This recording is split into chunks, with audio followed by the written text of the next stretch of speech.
Hi hello வணக்கம் மக்களே, நான் தான் உங்க ஃபன் ஃபேக்ட்ஸ் பேசுறேன். எல்லாரும் எப்படி இருக்கீங்க? நல்லா இருக்கீங்களா? இன்னைக்கு தரமான கண்டென்ட் தரமான அப்டேட்டோட வந்திருக்கேன். அதுக்கு முன்னாடி இன்ஸ்டாகிராம்ல எனக்கு நிறைய மிரட்டல் வர்றீங்க, நிறைய கெட்ட கெட்ட வார்த்தையில மெசேஜ் எல்லாம் பண்றீங்க. அதெல்லாம் பார்க்க சூப்பரா இருக்கு. சரி, யாரு தான் பேசுறா, அவங்க யாருன்னு போய் பார்க்கலான்னு பார்த்தா அங்க ப்ரொஃபைல் பிக்சரையும் காணா, ஒரு போஸ்டரையும் காணா, எல்லா பிளைனா இருக்கு. என்ன திட்டுறதுக்காகவே ஃபேக் ஐடி கிரியேட் பண்ணிட்டு வந்திருப்பானுங்க போல. இதுலயும் சில சில்ரத்தாயோலிக்கு என்ன சொல்றாங்கன்னா, தளபதி விஜய் அவர்களை டேமேஜ் பண்ற அப்படின்னு பேசிட்டு இருக்கானுங்க. நான் டேட்டா கலெக்ட் பண்ணி எல்லாம் சர்வே எடுத்துதான் பேசிட்டு இருக்கேன். அதுக்காக தான் ப்ரூஃபும் காட்டிட்டு இருக்கேன். சரியா? சும்மா வாய்க்கு வந்தபடி வீடியோவை பார்த்துட்டு எனக்கு கெட்ட வாய்த்துல திட்டு, இந்த உருட்டுறது மறட்டதெல்லாம் இங்கே வேணாம். அப்படி நீ என்ன திட்டுறதா இருந்தா நான் சொல்ற நியூஸ் சேனல்லாம் போய் திட்டு பார்ப்போம். டோலிமர் நியூஸ், பழைய தலைமுறை, 20 டிவி, நியூஸ் 420 இங்கெல்லாம் போய் பேசி பார்க்கலாம். ஏன்னா நான் அங்கிருந்து தான் பார்க்குற நியூஸ் ஆகட்டும், யூடியூப் சேனலில் போகிற வீடியோ ஆகட்டும், மீடியாவில் பேசுறதாகட்டும், எல்லாத்தையும் வச்சு தான் டேட்டா கலெக்ட் பண்ணி நான் ஒரு வீடியோவை கிரியேட் பண்ணிட்டு இருக்கேன். இதில் வந்துட்டாங்க என்ன திட்டுறதுக்கு.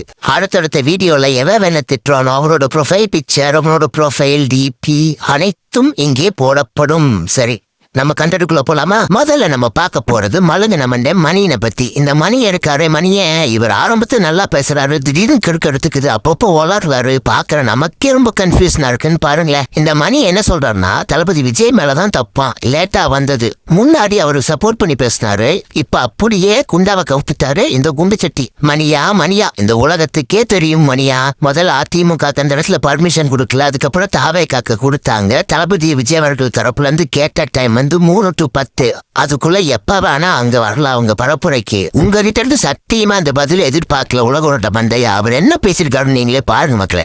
முதல் குற்றவாளி விஜய் தான், இதுல எந்த மாற்று கருத்தும் இருக்க முடியாது. இதை மறுதளித்து பேசுபவர்கள் ஒன்று அவர்கள் விவரம் அறியாதவர்களாக இருக்க வேண்டும், இல்ல கண்மூடித்தனமாக விஜய் ஆதரிப்பவர்களாக இருக்க வேண்டும், இல்ல குருட்டுத்தனமாக திமுகவை எதிர்ப்பவர்களாக இருக்க வேண்டும். விஜய் தான் இதுக்கு காரணம். Is responsible. உங்களுக்கு 8:45 மணிக்கு பர்மிஷன் கொடுத்து 8:45 தான் நீங்க வீட்டுல இருந்து புறப்படுவீங்க. 7 மணி நேரம் அங்கே மக்கள் வெயிட் பண்ணுவாங்க. What is this? இது மாதிரி எத்தனையோ தலைவர்கள் இருந்திருக்காங்க உலக இந்தியாவில். யாராவது இப்படி பண்ணாங்களா? ஃபண்டமெண்டல் இஷ்யூ என்னன்னா, நேரம் கருதி சுருக்கமாக பேசுறதுனா கார்த்திகேயன், அடிப்படையில் விஜய் ஒரு நடிகர், தாவேக்கா அடிப்படையில் ஒரு ரசிகர் கூட்டமாக இருக்கிறது. ஒரு அரசியல் கட்சி தலைவர் இப்படி நடந்து கொள்ள மாட்டார். நம்ம கொஞ்ச நேரத்துக்கு முன்னால பேசணும், ஸ்டாம்பீட்ஸை பத்தி பேசணும். இந்தியாவில் அரசியல் கட்சி நிகழ்வுகளில் ஸ்டாம்பீட்ஸ் வந்து ரொம்ப ரொம்ப ரொம்ப ரேர், ஆல்மோஸ்ட் நில்லுன்னு சொல்லலாம். இவரை விட பல மடங்கு கவர்ச்சி தன்மை வாய்ந்த எம்ஜிஆரோ ஜெயலலிதாவோ அவங்க பீரியட்ல எல்லாம் இந்த மாதிரி ஸ்டாம்பீட்ஸ்லாம் நடந்ததே கிடையாது. மத நிகழ்ச்சிகள்ல நடந்திருக்கு. மகாமகத்துல இலவசங்களை வழங்குறதுல இலவச வேட்டி சேலை 2005 KK நகர்ல நடந்திருக்கு, 45 பேர் செத்தாங்க. பட் ஒரு அரசியல் கட்சியோட பொலிட்டிக்கல் ரேலியில எனக்கு தெரிந்து ஸ்டாம்பீட் நடந்ததே கிடையாது. மேபி 1 or 2 people died, அது இருக்கலாம். இது மேசிவ் ஸ்டாம்பீடு. இதற்கு முழுக்க காரணம் விஜய் தான். ஏன்னா அடிப்படையில் அவர் ஒரு நடிகராக இருக்கிறார். அவருடைய பார்க்க வந்த கூட்டம் வந்து அவரை பார்க்கணும்னு வரான், அவர் பேசுறதை கேட்கலன்றான். அவர் ஒரு அரசியல் கட்சி தலைவராக நம்ம எப்படி ஏற்றுக்கொள்ள முடியும்? ஒரு அரசியல் கட்சி தலைவரோட கூட்டத்தில் ஸ்டாம்பீடு நடக்கவே நடக்காது. இன்னொரு முக்கியமான விஷயம், செகண்ட் ரேங்க் லீடர்ஸ் இல்ல. ஏன்னா அது பொலிட்டிக்கல் பார்ட்டி இல்லன்றதுனால. ஏன்னா செகண்ட் ரேங்க் லீடர்ஸ் தான் ஷாக் அப்சர்வர்ஸ். பாருங்க மக்களே, இந்த மணி என்ன பேசுறாருன்னு. அதாவது தளபதி விஜய் ஒரு பேச்சை யாரும் பார்க்க வரலையாமா, அவர் மட்டும் தான் பார்க்க வராங்களாமா. என்ன மணியா நீ இப்படி ஓலறிட்டு இருக்கிற? என்னதான் ஆச்சு உனக்கு? நட்டுக்கிட்டு கலந்து போச்சா, ஏதோ வாங்கிட்டியா கையில? ஒன்னும் புரியல. அண்ணியன் மாதிரி அப்பப்ப நீ மாறிட்டே இருக்கிறியா? ஏன் மணியா? மக்களே நீங்களே பாத்தீங்களே, நீங்களே உங்க கருத்துக்களை சொல்லுங்க மக்களே. தளபதி விஜய் அவர்களாலதான் இவ்வளவு பிரச்சனையாச்சுன்னு சொல்ற பீலா பசங்களுக்கு ஒரு பதிவு. அதே இடத்த அதிமுக அவங்க ஏன் கொடுத்திருக்கலாமே. அதிமுக கொடுக்கல, ஆனா தாவைக்கா கொடுத்திருக்காங்க. இதை நான் சொன்னா ஒத்துக்க மாட்டீங்க. எடப்பாடியார் சொல்லியிருக்காரு, நீங்களே கேளுங்க. முதலமைச்சர் அவர்கள் 30 விழா நடத்தணும், 1 லட்சம் பேர் கலந்துக்கணும். ஏன் அந்த இடத்த கொடுத்துருக்கலாம்ல? அப்படி கொடுத்துட்டு இந்த அசம்பாவத்தை தடுத்துருக்கலாம்ல? ஆனா அதெல்லாம் கொடுக்கல. இப்படி ஏதாவது ஒரு சம்பவம் நடக்க வேண்டும் என்று இந்த அரசு திட்டமிட்டு தான் இந்த ஏற்கனவே அனைத்து இந்திய அண்ணா திராவிட முன்னேற்ற கழகம் கேட்ட இடத்தை கொடுக்காமல் அவர்கள் நிராகரிக்கப்பட்ட அந்த இடத்தை எங்களுக்கு ஒதுக்குனாங்க. அதே இடத்தை நிராகரிக்கப்பட்ட காவல்துறை நிராகரிக்கப்பட்ட அந்த இடத்தை தான் தமிழக வெற்றி கழகத்தை கொடுத்திருக்கிறாங்க. அப்படி கொடுத்து இப்படிப்பட்ட சம்பவம் இந்த அரசினால் தான் ஏற்பட்டது. காவல்துறை அலட்சியத்தால் காவல்துறை முழுமையாக பாதுகாப்பு கொடுக்காம இந்த சம்பவம் நடைபெறும் என்று திட்டமிட்டு தான் நடைபெற்றுதான் மக்கள் சந்தேகிக்கிறார்கள். அதிமுக முன்னாள் முதல்வர் எடப்பாடியார் சொல்றது ஒரு வகையில் உண்மைதானே. நேத்து சிஎம் அவர்கள் என்ன சொல்லியிருக்காருன்னா, தடியடி எதுவும் நடக்கல, கரூர் இன்சிடென்ட் அப்பன்னு சொல்லியிருக்காரு. ஆனா உலகமே பார்த்துச்சு அது தடியடி நடந்தது காவல்துறையினால. அது ஏன் அப்படி சொன்னார்னு இன்னமும் தெரியல எனக்கு. உங்களுக்கு எதுவும் தோணுச்சுன்னா நீங்க சொல்லுங்க. லத்தி சார்ஜ் பத்தி சொல்றாரு, அப்படி எந்த சம்பவம் நடைபெறவில்லை என்பதை அழுத்தம் திருத்தமாக சொல்ல முடியும்.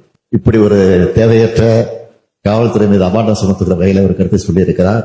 இந்த வீடியோக்கு நான் விளக்கம் கொடுத்தா நான் அவதூறு பரப்புறேன்னு சொல்லி என் மேல 1/2 டஜன் கேஸ போடுவாங்க. அதுக்கெல்லாம் நான் ஆள் இல்லப்பா. ஆனா மீடியாவே அதை பப்ளிஷ் பண்ணிருக்காங்க. நீங்களே பாருங்க. நம்ம நியூஸ் தமிழ் 24/7 பேருக்கேத்த மாதிரி 24 hours நல்ல வேலை பாக்குறாங்கய்யா. கரெக்டா போட்டிருக்காங்க கரூர் போலீஸ் தடியடின்னு. ஓகே, அடுத்து பாப்போமா? இப்போ நியூஸ் 18 தமிழ்நாடு. ஓ, இதுலயும் போட்டிருக்காங்களா? அடுத்து NDTV. Oh my God, NDTV எவ்வளோ பெரிய மீடியா நெட்வொர்க், அதுலயே போட்டிருக்காங்கன்னா அப்ப இதெல்லாம் பொய்யா மக்களே? அங்க கரூர் ஸ்டாம்பரப்ப லத்தி சார்ஜே நடக்கலன்னு சொல்றத மனசுக்கு ரொம்ப வருத்தமா இருக்கு.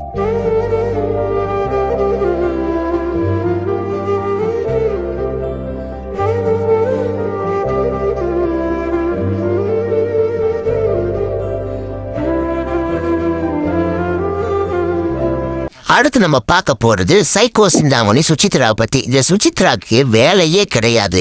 கிசு பேசுறேன், அது பேசுறேன், இது பேசுறேன்ட்டு சுச்சி லீக்ஸ் அப்படின்னு ஒன்று ஸ்டார்ட் பண்ணி அது பயங்கர வைரலா போயிட்டு இருந்துச்சு. இப்ப பேச வேற யாரும் கிடைக்கல. நான் தளபதி பிடிச்சி தூங்கிட்டு இருக்கேன். தற்குறி Karur live news. Vijay Vijay Vijay Vijay you're just a cinema. Vijay நீ ஒரு cinema. how could you let this happen? யார் மேல பழி போட போற இப்போ?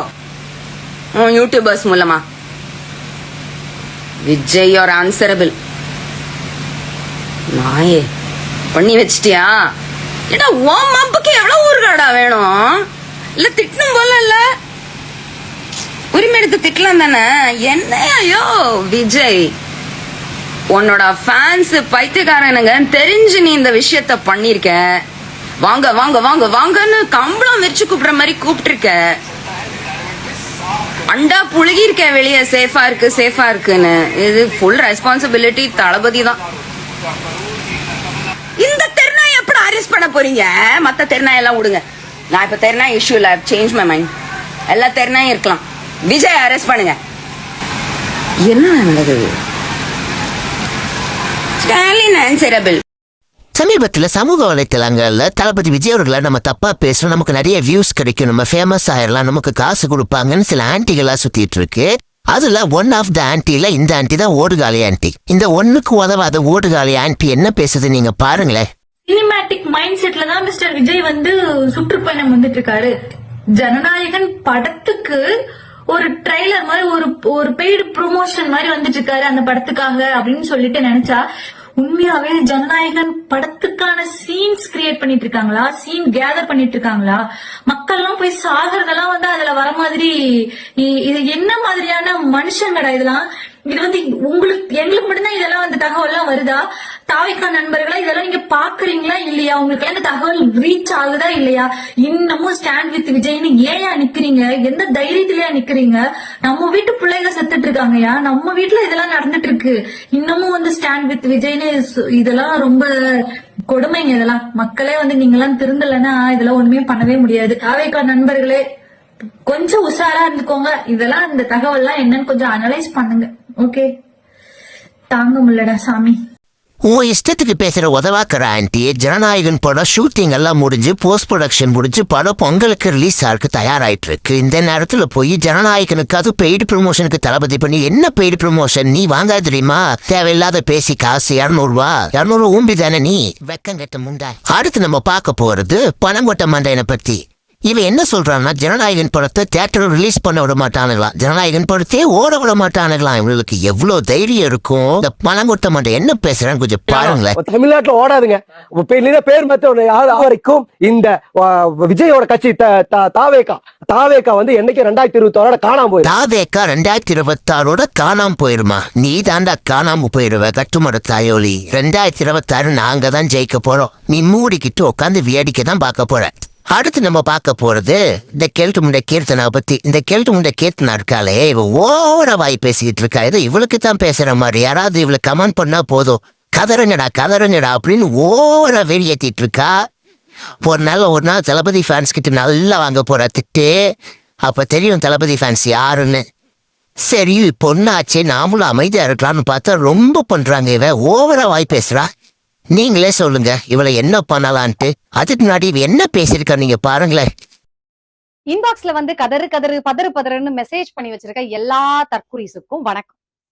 இல்ல, உயர் நீதிமன்றம் சொன்னதுல உங்களுக்கு திருப்தி இல்ல அப்படின்ட்டு உச்ச நீதிமன்றம் போயிட்டு வந்தீங்க. சரி, ஓகே. உச்ச நீதிமன்றம் போயிட்டு நீங்களே எல்லார்ட்டையும் வந்து கதறுங்கிறதும் பதறுங்கிறதும் ஆக்சுவலா யாரு கதர்னா அப்படின்னு பாத்துருவோமா? நீங்க எதுக்காக உச்சநீதிமன்றத்துக்கு போனீங்க? சிபிஐக்கு வழக்க மாத்துங்கன்னு. மாத்தியாச்சா? இல்ல எஸ்ஐடியோட விசாரணைய தடை பண்ணணும்னு கேட்டீங்க. தடை பண்ணியாச்சா? இல்ல புசி ஆனந்த் இப்படி ஒரு பொதுச் செயலாளரை எங்கேயுமே பார்த்தது கிடையாது. புசி ஆனந்தோட முன்ஜாமீன் கிடைச்சாச்சா? இல்ல அந்த லாட்டரி டிக்கெட் ஆதவ் அர்ஜுனாவோட கேஸ் முடிச்சாச்சா? இல்ல எல்லாத்தையும் விட நடிகர் விஜய் அவர்களை உயர் நீதிமன்ற கடுமையான வார்த்தைகளை சொல்லி கண்டித்திருந்தது இல்லையா? அந்த வார்த்தைகளை எல்லாம் நீக்கியாச்சா? இல்ல மதிப்புக்குரிய திரு அஷ்ராகர் அவர்களுடைய விசாரணையை தொடரக்கூடாதுன்னு ஏதாவது தடை ஏதாவது வாங்கிட்டு வந்தீங்களா என்ன? இல்ல மொத்தத்துல நீங்க என்ன பண்ணீங்க? இந்த வழக்க உயர் நீதிமன்றம் விசாரிச்சதுனால எங்களுடைய அரசியல்ல பின்னடைவு வந்திருக்கு அப்படின்ட்டு உச்ச நீதிமன்றத்துல போய் கதறிட்டு வந்திருக்கீங்க. இப்ப சொல்லுங்க, கதர்னது யாரு? வழக்கு எப்பவோ சிபிஐ கிட்ட போயிருச்சுடி வாழத்தார் மண்ட. இவ ஏன் இப்படி பேசுறா? தளபதி விஜய் அவர்களையும் தாவேகா கட்சியை பத்தி ஏன் குறை சொல்லிட்டு இருக்காளே? யார் இந்த லம்பாடி யாரு அப்படின்னு போய் பார்த்தா ஷாக் ஆயிட்டுங்க. நீங்களே பாருங்க. இந்த வாழத்தார் மண்ட யாருன்னு பாத்தீங்களா? திமுக மகளிர் அணி அமைப்பாளர் குமாரி, பேரு நாஞ்சில் விஜயன். நாஞ்சில் விஜயன் அசிங்கப்படுத்திட்டுனே. இப்ப தெரியுது நீ ஏன் தளபதி அவர்களையும் தாவேகா கட்சியை பத்தி தப்பா பேசிட்டு இருக்க. நம்மளை எல்லாம் இவ தற்கூரின்னு சொல்றாங்க. அன்னைக்கு குஞ்சுங்கிறா. இவளோட வீடியோஸ் எல்லாம் போய் பாருங்க. வேணாம் இவரோட வீடியோஸை பத்தி வியூஸ் ஏற்றி விட வேண்டாம். உப்பர் விழால ஒரு வீடியோ போட்டு ஃபேமஸ் ஆயிட்டலாம். அப்ப இருந்து இப்ப வர தளபதி விஜயை பத்தியே தப்பா பேசி வீடியோ போட்டுட்டு இருக்கிறா. இவளால என்ன பண்றது நீங்களே சொல்லுங்க. அடுத்து நம்ம பார்க்க போறது நெடுமரம் நெப்போலியனை பத்தி. இந்த நெடுமரம் நெப்போலியன் ஏன் திடீர்னு இப்ப குறைச்சிட்டு இருக்காருன்னு தெரியல. ஏன்னா இவர் பக்கா டிஎம்கே காரரு. தளபதி விஜய் அவர்கள் போனதுக்கு அப்புறம் தான் அங்க கரூரில் ஸ்டாம்பேடே நடந்தது. அது கூட தெரியாம இங்க உளறிட்டு இருக்குது. ஒண்ணு நீங்க பாருங்க அது என்ன உளருதுன்னு. நீங்க போய் சந்திச்ச இடத்துல அவ்வளவு மக்கள் வந்து பாதிக்கப்பட்டிருக்காங்க, உயிருக்கு போராடி இருக்காங்க, மூச்சு முட்டை கஷ்டப்படுறாங்க, உயிரை விட்டுருக்காங்கன்னா முதல்ல வண்டி விட்டு குதிச்சு போய் என்ன பண்ணணுமோ அதை தான் அவர் பண்ணணுமே ஒழிய அந்த நேரத்துல அவருக்கு ஆபத்தாயிரும், எனக்கு ஆபத்தாயிரும், என்னை போட்டு நசிக்கிடுவாங்கன்னு பயந்து இத்தனை பவுன்சர் இருக்கு. அவர் என்ன சாதிச்சாரு? எதுக்கு அவருக்கு வந்து ஒய் கேட்டகரி எல்லாம் பாதுகாப்பு கொடுத்துருக்காங்க? பெரிய பெரிய உயர்ந்த பதவியில் இருக்கவங்க அந்த மாதிரி பாதுகாப்பு கொடுப்பாங்க. ஏன் சார் உங்களுக்கு இவ்வளவு வைத்தறிச்சலு? அவரு கட்சி தலைவர், அவருக்கு பாதுகாப்பு கொடுத்துதான் ஆகணும். இவ்வளோ வளர்ந்துருக்கீங்களே, இது கூட அவங்களுக்கு தெரியாது. உங்க மேல அதுவும் மரியாதை இருக்குங்கனாலதான் நானும் மரியாதையா பேசுறேன். அதான் பிரச்சனை நடந்தப்ப தளபதி அப்பயே வேன்ல இருந்து குதிச்சு போய் காப்பாத்திருக்கணுங்கிறாரு. ஒரு லாஜிக்கோட தான் பேசுறீங்களா? அவர் அங்கிருந்து கிளம்புனதுக்கு அப்புறம் தான் அந்த பிரச்சனையே நடந்துச்சு. கரூர் ஸ்டாம்பே நடந்துச்சு. உங்களுக்கும் தெரியும். தெரிஞ்சு இந்த மாதிரி உருட்டுறிய பாத்தீங்களா? எப்பா சாமி. அடுத்து நம்ம பார்க்க போற கண்டென்ட் ரொம்ப முக்கியமான சென்சிட்டிவான கண்டென்ட். எஸ்ஐடி இப்ப காலி வந்துட்டு போயிட்டாங்க கரூர்ல. ஏன்னா சிபிஐ உள்ள வந்துட்டாங்கன்ட்டு. ஆனா போற போக்குல அவங்க பென்டிரைவு பேப்பர் நிறைய எல்லாத்தையும் எரிச்சிட்டு போயிருக்காங்க. அது என்னன்னு ஒன்னும் தெரியல. போறவங்க எதுக்கு எரிக்கணும்? அப்படி எரிச்சு அதை வேற எங்கேயாச்சும் தூக்கி போடலாமே. அதையும் அங்கே எஸ்ஐடி ஆபீஸ் பக்கத்திலே போடணும். இது என்ன ஒண்ணுமே புரியல. உங்களுக்கு யாராவது தெரிஞ்சா நீங்க சொல்லுங்க. நானும் டேட்டா கலெக்ட் பண்ணி ரிசர்ச் பண்ணி பார்த்தேன். என்னால எதுவும் எடுக்க முடியல. நியூஸும் கிடைக்கல. அத சவுக்கு சங்கரனும் அழகா சொல்லியிருக்காரு. நீங்க பாருங்க அவர் என்ன சொல்லியிருக்காருன்னு. அதுக்கு முன்னாடி சவுக்கு சங்கர் டீம் வந்து நமக்கு ஒரு காப்பி ஸ்ட்ரைக் கொடுத்தாங்க இல்லையா? ஆக்சுவலி அவங்க டீம் தான் என்னோட வீடியோக்கு காப்பிரைட் ஸ்ட்ரைக் கொடுத்தாங்க. நான் ஃபர்ஸ்ட் கவுண்டர் நோட்டிபிகேஷன் கொடுத்து அவங்க ரிஜெக்ட் பண்ணிட்டாங்க. நான் ஒன்ஸ் கொடுத்தா அவ்வளவுதான், அதுக்கு மேல கொடுக்க முடியாது. 3 மாசம் வரைக்கும் நான் வெயிட் பண்ணணும். அவங்க ரிஜெக்ட் பண்ணிட்டா. அவங்க ரிஜெக்டும் பண்ணிட்டாங்க. அப்புறம் நானே டைரக்டா பேசி அவங்க கிட்ட சொல்லி புரிய வச்சேன். அவங்களும் ரொம்ப பொலைட்டா, சாரி ப்ரோ, இனிமேல் இப்படி நடக்காது, நீங்க என் கண்டென்ட்டை யூஸ் பண்ணிக்க, நாங்க காப்பிரைட் ஸ்ட்ரைக் கொடுக்க மாட்டோம் ஜென்யூனா சொல்லியிருக்காங்க. ஸோ அதனாலதான் இந்த கண்டென்ட் உங்களுக்கு போடுறேன். சவுக்கு சங்கரன் இந்த எஸ்ஐடி இந்த பென் டிரைவ் எல்லாம் எரிஞ்சு போச்சுல, அதை பத்தி அழகா விளக்கம் கொடுத்திருக்காரு. நீங்களே பாருங்க. இல்லையா அவங்க எதையும் எரிக்கலன்ட்டு நம்ம சொன்னா கூட எவனுமே நம்ப மாட்டான். அதே அப்படியே கொளுத்திருக்காங்கல்ல, அது விர்ச்சுவல் வரை சும்மா விடுவேன். சார் இப்ப புது புது குழுவா உருவாகி திரும்ப விஜய் கொலையாளி அப்படின்ற ஒரு தோரணையில பேசிட்டு இருக்காங்க சார். அத மெயின் டிவி தான் நீங்க சொன்னாலும் சொல்லாட்டியும் சன் நியூஸ் எல்லாம் மக்கள் மத்தியில அது பரவுமாங்க சார்? அப்படியான ஒரு நரேட்டிவ் செட் பண்ணிட முடியுமா? என்ன முயற்சி பண்றாங்க? சக்சஸ்ஃபுல் ஆகலான்ட்டு அவங்க நம்புறாங்க. மக்கள் மனதில் வந்து இந்த அரசு இதுல ஏதோ பண்ணிருக்கின்ற சந்தேகம் ஆழமாக பதிந்து விட்டது. இவர்களின் பதற்றத்தினாலேயே பதிந்து விட்டது. இன்னொன்னு, கிராமத்துல இருக்கிற படிப்பறிவு இல்லாதவனுக்கு கூட சன் டிவி யாரோடதுன்னு தெரியும். இது இன்னொன்னு, பேரே கலைஞர் நியூஸ் என்ன தெரியும். அண்ட் அந்த ரெண்டுலயும் வர்ற செய்திகளை ஆங்கிலத்தில் வித் பிஞ்ச் ஆஃப் சால்ட்னு சொல்லுவாங்க. அது போல இது எப்படின்றத புரிஞ்சுக்கிட்டு தான் பார்ப்பாங்க. அதனால பெரிய அளவில் தாக்கம் இருக்காது. இது போன்ற செய்திகளை இந்த உண்மை கண்டறியும் குழு இதெல்லாம் வச்சு நீங்க செய்திகள் போடுவது இவர்களையே திருப்திப்படுத்திக் கொள்ள என்று தான் நான் பார்க்கிறேன். பெரிய அளவில் இதனால் தாக்கம் ஏற்படாது. நேரம் நரேட்டிவ் மாறி இருக்கணும். உங்க கட்சி எம்எல்ஏவே சொல்றாங்களே சார் 5% போச்சு சார்ன்றாங்களாம். இன்னொன்று சார், ஒரு விஷயத்தை நம்ம தொடர்ந்து பேசிட்டு இருந்தா அப்பதான் சந்தேகமே வலுக்க ஆரம்பிக்கும். ஆமா மை டியர் மக்களே, அடுத்து நம்ம பார்க்க போறது ரொம்ப சென்சிட்டிவான கண்டென்ட். ஏரியா சுத்தம் பண்ணலன்னு சொல்லி கார்பரேஷன் ஆள்கிட்ட போய் சொன்னதுக்கு அவங்க அடிச்சு போட்டாங்க. இது எப்படிங்க ஒருத்தர் மேல கை வைக்கிறா?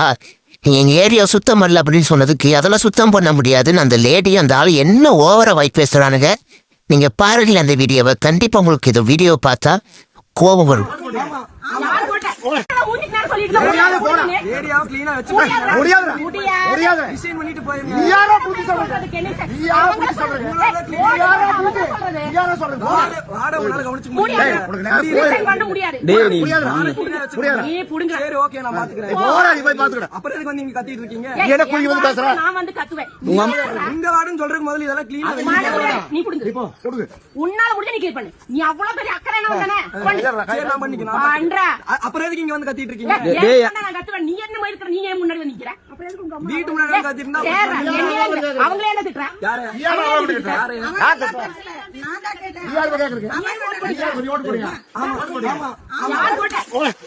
என்னங்க நடக்குது நம்ம நாட்டுல?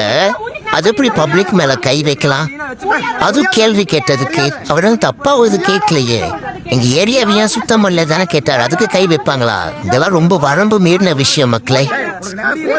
அடுத்து நம்ம பார்க்க போறது இந்த செல்லா காசு செல்லாத்தா. இந்த செல்லாத்தா ஒரு மைக்கை வச்சுக்கிட்டு பண்றா டூலியா இருக்கே. அப்பப்பப்பா, எவன்டா மைக்க நீட்டுமா? எப்படா நம்ம தளபதி விஜய பத்தியும் தாவேகா கட்சியை பத்தி தப்பா பேசணுங்கிற ஒரே குறிக்கோள்லயே சுத்திட்டு இருக்கா இந்த குட்டச்சி. சும்மாவே பேசுறத பார்த்தாலே எரிச்ச வரும். ஆனா இப்ப என்னன்னு தெரியல, இவ போட்டோ பார்த்தாலே பிஞ்ச வழக்கமாறு சாணியில முக்கிய அடிக்கணும் ஒரு அளவுக்கு கோவருது. அந்த அளவுக்கு இவ வாய் பேசிட்டு இருக்கா. அவங்க வந்துட்டு ரசிகர்கள் இப்போ அஜித் குமார் ரஜினிகாந்த் சார் வந்தா கூட தான் வந்துட்டு நிச்சயமா கூட்டம் வரும். அது நார்மல். ரசிகர்கள் கூட்டத்துக்கும் தொண்டர்கள் கூட்டத்துக்கும் இன்னும் வித்தியாசம் தெரியாத ஒரு அரசியல் கட்சி தலைவரா திரு விஜய் அவர்கள் இருக்காரு அப்படிங்கறதான். தாவேகாவுல வைக்கக்கூடிய மாநாடு நிகழ்வு இதுல வரக்கூடிய கூட்டங்களுக்கும் இங்க திமுகவுக்கு வந்திருக்கக்கூடிய இந்த கூட்டத்துக்குமான வித்தியாசமா என்ன உணர்றீங்க? அது ஒரு ஆக்டர் கூட்டின கூட்டமா தான் நான் பாக்குறேன். ஒரு நடிகரா எந்த நடிகர் வந்தாலும் அந்த கூட்டம் வர்றதுங்கிறது நார்மல். ஏன்னா ஸ்கிரீன் பிரசன்ஸ்லயே பாத்துட்டு இருந்தவங்களே நேர்ல பாக்கணும் அப்படின்னு மக்கள் போறதுங்கிறது சாதாரண விஷயம். அப்ப மக்கள் நடிகர் தளபதி விஜய பார்க்க வருது, ஒரு நடிகரை பார்க்க வர்ற மாதிரி. ஏண்டி இத்து போனவளே, மக்கள் எல்லாம் கூட்டம் கூட்டமா வர்றது வெறும் ரசிகரை பார்க்க மட்டும் இல்ல. நமக்கு ஒரு மாற்றம் வந்துடாதா? 2026 ஆட்சி மாதிரி தளபதி வந்து நமக்கு எதுவும் நல்லது பண்ணிட மாட்டாருங்கிற ஏக்கத்துலதான் மக்கள் ஓடோடி வராங்க. அதுக்கு ஒரு சாம்பிள் நான் காட்டுறேன், அதை பாரு நீ முத. என் பிள்ளை யார்த்து தைவலாச்சும் வரானா? கிடையாது. திறமை இருக்கு, என் பிள்ளைக்கு முகராசி இருக்கு, என் பிள்ளை பணம் இருக்கு, இறங்குறான் முடியும். நாங்க மக்கள் ஏத்து உட்கார வைக்கிறோம். இதுல சும்மா ஓடுற நாய் ஒடியாடுற நாய்க்கெல்லாம் ஒன்னும் வேலை கிடையாது. இப்ப சமீபத்துல தளபதி விஜய் அவர்களுக்கு காவி சாயம் பூசத்தான் எல்லாருமே ரெடியா இருக்காங்க. ஈவன் சில நடிகர் ஆகட்டும், பொலிட்டீஷியன் ஆகட்டும், சில சோசியல் மீடியா இன்ஃபுளுசர்ஸ்ங்கிற தற்கொலைகள் ஆகட்டும், அதெல்லாம் அப்படித்தான் வளரிட்டு இருக்குங்க. ஏன்னா வேற ஆயுதம் அவங்களுக்கு இல்ல, வெப்பனே கிடையாது. இது ஒன்ன வச்சுட்டு இப்ப தளபதி அவங்க காலி பண்ணணும்னு முடிவுல இருக்காங்க. அதுல ஒருத்தன் பேசியிருக்கான் பாருங்க, அப்பப்பப்ப ஒரு லாஜிக் மயிரே கிடையாது. நான் கேக்குறேன், ஒரு கட்சி தலைவருக்கு பிரச்சனைனா கண்டிப்பா மத்த எல்லா கட்சி தலைவர்களும் வந்து பேசுவாங்க, ஆறுதல் தெரிவிப்பாங்க, என்ன ஏதுன்னு கேட்பாங்க. அதுபடித்தான் பாஜக வந்திருக்காங்க, கேட்டிருக்காங்க. எடப்பாடியார் தான் கேட்டாரு. அதெல்லாம் பத்தி பேச மாட்டாங்களா இந்த மீடியாவும் இந்த சோசியல் மீடியா தற்கூரிகளும்? இந்த பாஜக வச்சுதான் இவனுக்கு பேசுவானுங்க. ஒரு தற்கூரி என்ன பேசியிருக்கான்னு பாருங்களேன், இது தரங்கட்ட தற்கூரி. விஜய்க்கு இப்ப இருக்கக்கூடிய பொலிட்டிக்கல் சாய்ஸஸ் என்ன அப்படின்னு பார்த்தோம்னா, பாஜக பக்கம் ஒதுங்கிறத தவிர அவருக்கு வேற ஆப்ஷன் இருக்கிறதா தெரியல. இந்த பிரச்சனைக்கு பிறகு மத்திய அரசோட அணுகுமுறை எல்லாத்தையும் ஒரு குரோனாலஜிக்கல் ஆர்டர் படி பாருங்க. உடனடியாக மத்திய உள்துறை அமைச்சகம் அறிக்கை கேட்குது. மத்திய அரசு சார்பாக 2 லட்சம் ரூபாய் நிதி அறிவிக்கிறாங்க. இலங்கையில் இருந்த அண்ணாமலை இமீடியட்டா கிளம்பி கரூருக்கு வர்றாரு. நிர்மலா சீதாராமன் அங்கிருந்து கிளம்பி கரூருக்கு வந்து இறந்து போனவர்களின் வீடுகளில் போய் பார்வையிடுறாங்க, ஆறுதல் சொல்றாங்க. மக்களின் பங்கில் இருக்கும் தவறை பெரிதுபடுத்தியும் விஜய் தரப்பில் இருக்கும் தவறை புறக்கணித்தும் இவர்கள் பேசுறாங்க. இத்தனைக்கும் விஜய் இவங்களை கொள்கை எதிரின்னு சொல்லியிருக்கிறாரு. அந்த கோபம்லாம் அவங்களுக்கு இல்லை. இன்னொரு பக்கம் ஆளுநர் RN ரவி அறிக்கை கொடுங்க அப்படின்னு மாநில அரசுகிட்ட கேட்கிறாரு. இதெல்லாம் பேரலாக நடந்துகிட்டு இருக்கும் போதே ஆதவ் அர்ஜுனா மூலமாக CBI என்கொயரி வேணும் அப்படின்னு சொல்லி வழக்கு போடுறாங்க. அவங்களுக்கு பாஜக கொள்கை எதிரி, CBI பாஜகவோட கைப்பாவையா இருக்கிறது அப்படின்னு விஜயே பல கட்சி கூட்டங்கள்ல பேசியிருக்கிறார். ஆனா இன்னைக்கு அவங்க கட்சியை சேர்ந்த 2 பேர் CBI என்கொயரி வேணும் அதுக்கு அப்படின்னு சொல்லி கோர்ட்டுக்கு போயிருக்கிறாங்க. இப்ப எதை காட்டுகிறது இது அப்படின்னா, அந்த கட்சியில உள்ளவங்களை தூண்டிவிட்டு CBI என்கொயரி வேணும் அப்படின்னு அவங்களையே கேட்க வைத்திருக்கிறார்கள். இந்த மாதிரி தரங்கட்ட தற்கூரிய நிறைய சோசியல் மீடியால பேசுறாங்க. நான் ஒண்ணு மட்டும் தான் கேட்கறேன், நீங்க பேசுறீங்களே ஏன் கமெண்ட் செக்ஷன் ஆஃப் பண்றீங்க? நீ தைரியமான ஆள் இருந்தா, நீ உண்மையத்தான் பேசுறேங்கிற, நீ உண்மை மயிரத்தான் பேசுறேன்னு இருந்தா, நீ எதுக்கு ராச கமெண்ட் செக்ஷன் ஆஃப் பண்ற? ஏமா குண்டாண்டி குருவமா, உனக்கு தெரியுமா தளபதி விஜய் அவர்கள் பாஜக பின்னாடி ஒளிஞ்சுக்கிறாருன்னு? வாய் இருக்குங்கிறக்காக என்ன வேணா நீ பேசுவியா? இங்க நீதியரசர் கரெக்டா இருந்தா நாங்க ஏன் CBI கேட்க போறோம்? அங்கேயும் எல்லாம் கோல்மாலு பித்தலாட்டம். அதனாலதான் நாங்க சிபிஐ கிட்ட போனோம். நியாயமா எங்களுக்கு சிபிஐ விசாரணை கிடைச்சது. அதுக்கு என்ன பேச்சு பேசுற நீ? ஏமா பேடிச்சம்பளம் ஒன்றிய பாஜக அரசு RSS உடைய கைக்கூலிகளான சிபிஐக்கு பின்னாடி போய் ஒளிஞ்சுக்கிறதுக்கு முயற்சி பண்றீங்களா? ஏன் நீதிமன்றத்துடைய கண்காணிப்புல போடுற சிறப்பு புலனாய்வு குழு வந்துட்டு இந்த கேஸ வந்துட்டு விசாரிக்க கூடாதா அப்படின்னு நான் சொல்லுங்க. உங்க அண்ணன் தான் சொன்னாரு. எப்ப சொன்னாரு தெரியுமா? ஒரு மாசத்துக்கு முன்னாடி அஜித்குமார் கொலை வழக்குல அவரு சொன்ன ஸ்டேட்மெண்ட் தான் இது. இப்ப நீங்க என்ன பண்றீங்க? சிபிஐக்கு பின்னாடி போய் ஒளியறதுக்கு பாக்குறீங்க. யார் எந்த சிபிஐக்கு பின்னாடி? பாஜகவோட கைப்பாவையா இருக்கிற சிபிஐக்கு பின்னாடி. ஐயோ சாரிங்க, சிபிஐ கேஸ் நீங்க போடல. நேற்று நடந்ததுல சிபிஐ கேஸ் நீங்க போடல. ஆமா கரெக்ட். அது பாதிக்கப்பட்ட மக்களை வச்சு நீங்க போட்ட கேஸ், உங்களுடைய தூண்டுதல்னால போட்ட கேஸ். கேவலமா இல்லையா? நேத்தையே ஒரு வீடியோல நான் வந்து சொன்னேன், அந்த குழந்தையோட அப்பாவை கூட்டிட்டு போய் கேஸ் போட்டிருக்கீங்க அப்படின்னு சொல்லிட்டு. அது இல்லாம இன்னொரு கேஸ் இருக்கு. அதாவது செல்வராஜ்னு ஒருத்தர் அவருடைய மனைவியை இழந்துட்டு அவரே வந்து பாதிக்கப்பட்டு இருக்காரு. அவர்கிட்ட போய் ஒரு ADMK ஊராட்சி மன்ற தலைவரை வச்சு அவரோட பையனுக்கு வந்து அரசு வேலை வாங்கி கொடுக்குறேன்னு சொல்லி லெட்டர்ல கையெழுத்து வாங்கிருக்கீங்க. ஆனா என்ன பண்ணிருக்கீங்க? அவருக்கே தெரியாம வழக்கு போட்டிருக்கீங்க. அசிங்கமா இல்ல? இவ்வளவு கேவலமான அரசியல பண்ணிட்டு இருக்கீங்க. SITயும் வந்து SITக்கான கேஸ் தான் நீங்க போட்டீங்க. அதுவும் என்ன பண்ணிருக்கீங்க? ஏன் உயர்நீதிமன்றத்தை நம்ப மாட்டீங்களா? உச்ச நீதிமன்றத்தோட கண்காணிப்புல அங்கேருந்து ஒரு நீதிபதியை வந்து SITல போட்டா நாங்க ஒத்துக்கிறோம் அப்படின்னு சொல்லிருக்கீங்க. என்ன மாதிரி அரசியல் இது? எனக்கு புரியலையே.